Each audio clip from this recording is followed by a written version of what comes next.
8 اختصاصات لمجلس الشيوخ هتعرفك قد ايه له دور مهم. ناس كتير بتسأل هو مجلس الشيوخ ده له لازمة وليه ننتخب أعضاء؟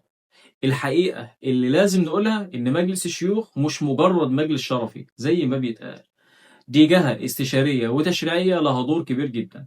لو الناس فهمته هتعرف إنها قدام فرصة مش لازم تفوتها. خليني أقول لك بشكل بسيط جدا على 8 اختصاصات أساسية لمجلس الشيوخ. 1. دراسة واقتراح تعديل مواد الدستور.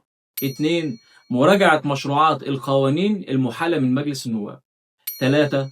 مناقشة المعاهدات والاتفاقات الدولية قبل التصديق عليها. 4. إبداء الرأي في الخطة العامة للتنمية الاقتصادية والاجتماعية. 5. مراجعة مشروعات القوانين المكملة للدستور.